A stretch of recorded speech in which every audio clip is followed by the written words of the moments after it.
After 25 years, things started to slow down. The competition around him increased, so he started working harder, going in earlier. I would call him, and he was meeting with staff at 6 in the morning. He was determined to make it work. He did everything he possibly could. But God is called the Alpha and the Omega, the beginning and the end. We get excited about the beginning, talk a lot about God doing a new thing, but we don't hear a lot about the Omega, the end. But just as God opens doors, sometimes God will close a door. He'll bring things to an end. And this can be hard for us because it feels like a setback. After all the hard work, my friend's company didn't make it. He was so discouraged.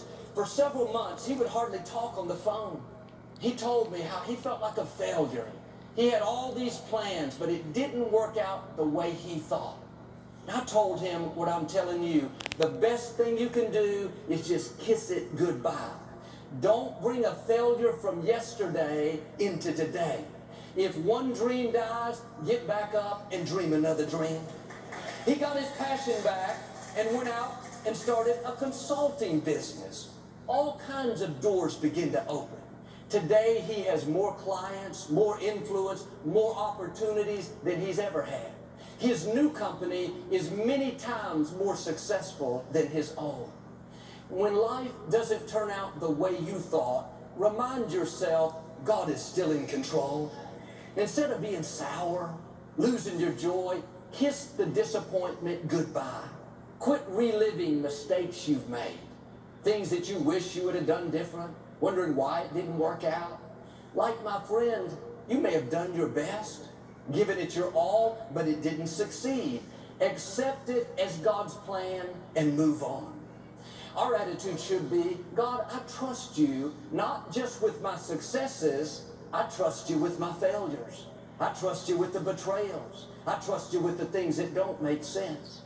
When you kiss the past goodbye, it releases you into your future.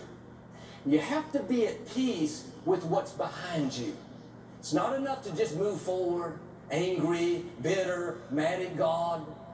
That's why Naomi kissed Orpah.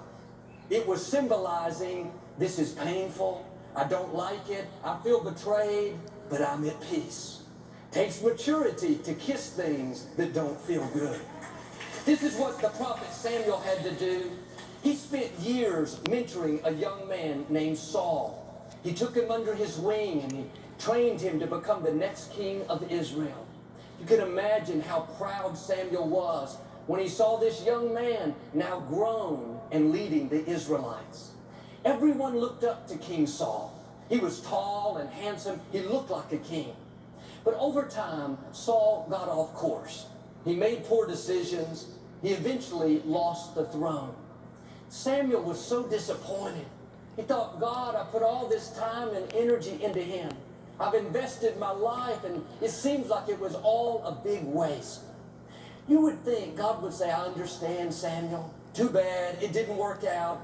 But God didn't let him feel sorry for himself. He said, Samuel, how long are you going to mourn over Saul?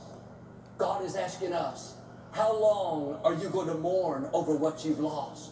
How long are you going to be discouraged over who hurt you and what you didn't get and the boss that wasn't fair? I don't believe in giving people the right to feel sorry for themselves, not because they don't have a good reason. Some people have gone through things that nobody should have to go through. But I've learned if you stay in self-pity with a chip on your shoulder, thinking you have a reason to live defeated, you will never see the vindication, the restoration, the promotion, the favor that belongs to you. God wants to pay you back for what was unfair. Don't sit around in self-pity. Kiss the bad break goodbye. Kiss the unfair childhood goodbye. Kiss that injustice goodbye.